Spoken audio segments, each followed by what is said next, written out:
KTLA 5. Good morning. I'm Frank Buckley. A teenager after a fire accident in the backyard of a South LA home. We'll have the details just ahead. Good morning. I'm Trevor Shirley, live in Washington. Federal officials have made an arrest in a nearly 5-year-old case involving a suspected pipe bomber and the January 6th attack on the Capitol. I've got that story coming up just ahead. Good morning. I'm Omar Lewis, live from Altadena, where a 500-pound house is now living under the floorboards of this home. The homeowner says he's been stuck with a bear in his crawl space for more than a week now. Coming up, we'll tell you about the action being taken to remove the bear today. Coming up next. Good morning. I'm Jessica Holmes. Helmet huddles announcing the NFL's first ever collaboration with Sanrio. Hey there, good morning. I'm Robert. Coming up, live conversation in just a bit.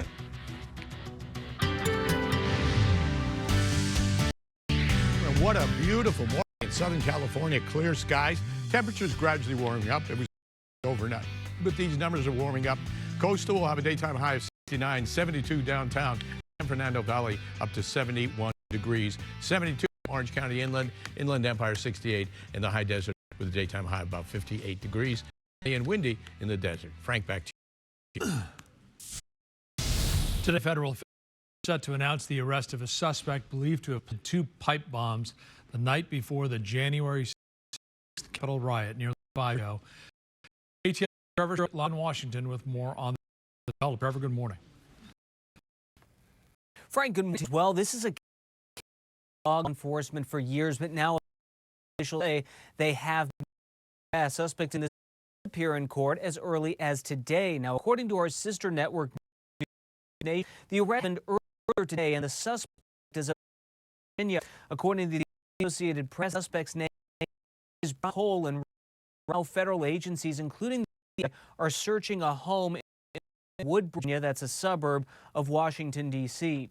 All of this dates back to January 21, when authorities say a mysterious figure pipe bombs near the headquarters of both the Republican National Committee offices here in Washington. That happened just hours before rioters attacked the Capitol on January 6th. Neither Dove split, but investigators say they deadly. Since then, a suspect has evaded law enforcement, leading to many conspiracy theories and false leads. For years, federal investigators chased down thousands of tips and leads, releasing grainy surveillance images of the suspect in their shoes, but not much more beyond that. Deputy FBI Director Dan Bongino previously called this case a, quote, massive cover-up and an inside job, but since joining the FBI early this year, Bongino finding the suspect a top priority and working to get some kind of an update here shortly from federal officials with more information on the suspect, his motivation, and what charges he may be facing. That's the latest here in Washington. We'll send it back to you guys in L.A. All right, Trevor, thank you. Developing news now from Atlanta. A federal vaccine advisory committee of the is meeting right now to discuss B vaccines for children. The panel will decide whether newborns should still get the vaccine or and in the universal recommendation for infants. That vote is expected in about an hour. The committee was handpicked by Health and Human Services Secretary Robert Kennedy Jr., longtime skeptic of vaccines. Kennedy abruptly fired all 17 members of the committee earlier this year. The LAPD bomb squad at the scene of a deadly fireworks accident. Investigators say a 17-year-old boy died after a suspected fireworks. It happened around 9 o'clock last night at a home on 84th Street near Figueroa in the Vermont Knolls neighborhood of South LA. Neighbors reported hearing a loud blast and then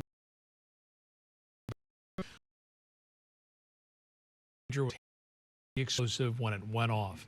He was in the hospital where he died. State Fish and Life officials are expected to visit an Altadena where a huge bear has taken refuge in space. It's been nearly a week since the animal was discovered. The KTLADT Omar Lewis live now in Altadena. What is truly a saga at this point? Omar, good morning. It really is. You're following every step of the way. Just tell you, as you mentioned, that official later today to help relocate this. That is basically up camp in the crawl space of this home. The homeowner says that time was running out quickly here with the winter hibernation season quickly approaching. As officials have escalated this case, and they will coming out to take care. I want to show you this video.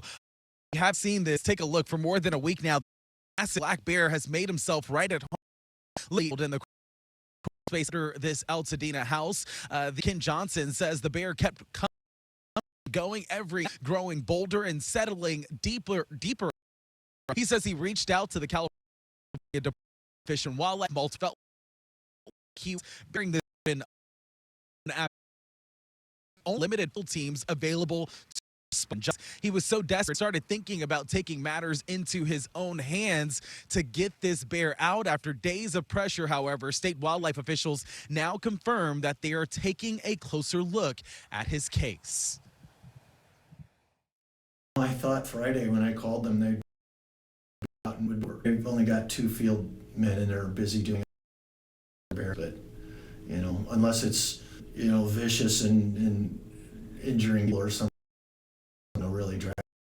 We've been a homeowner and advising him on the steps that would normally work in these cases, and since there hasn't really been much progress or success with those, I think that's led to more of an escalation in response.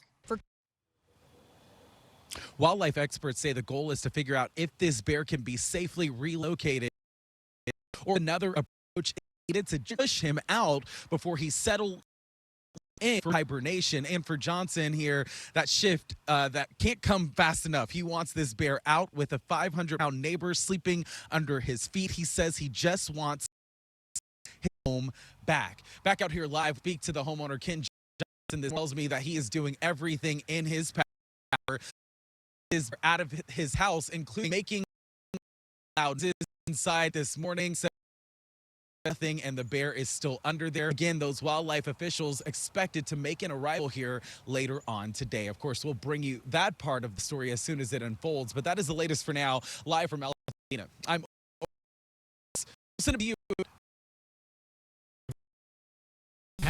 Great too, right? Crawl space. Yeah, but just Just ripped right, it. yeah. Exactly. Man, that's, you know, like tranquilize him. He's 100. It's just incredible. Weather. It's a beautiful day outside. He's got the foot on. Beautiful day. Time for a picnic. Clear sky all the way across. And you're going to see start a couple of days. 60 down, 5 degrees warmer than it was yesterday at the time. Winds are light. Wind advisory. Freeze watch, that's on until tomorrow, 8 o'clock in the morning. Of course, not during the day, but overnight tonight. We'll see the wind advisory. That goes on until this afternoon, and then the wind should start to die down. We're going to start seeing an increase in the offshore flow, and Santa Ana winds happen all the way across Southern California. When those temperatures, we're in the 70s today in a lot of areas, you're going to be in the 80s and mid and even upper 80s. 58 in Lancaster today, Palmdale 58. A lot of these temperatures not even making it into the 60s. 63 in Santa Clarita, New Holland 63, Van Nuys, Woodlands, both 7 degrees. Burbank 60 degrees for your daytime high. 68, Catalan, a couple of 68s right here. Inland, at 72 degrees. Inland Empire or Orange County Inland, 72 degrees. And at the beach is 68 to 60. The Inland Empire pretty well all good in 80s by the time we get to Wednesday. And here it is. 68, Ventura County, Tuesday, 79, Wednesday, 70 degrees. Santa Clarita Valley, 63. Here you peak on Wednesday. And even Tuesday, 78 degrees. 72 for Los Angeles, all the way up to 9 Wednesday, degrees. And the Inland Empire, 68. That goes up to 81 degrees for Tuesday and Wednesday. Nice weather in store. Frank and Jessica, back to you. Thank you. Coming up, U.S. Air Force fighter jet blows after Pilot and safely eject California. Just and catch like no other.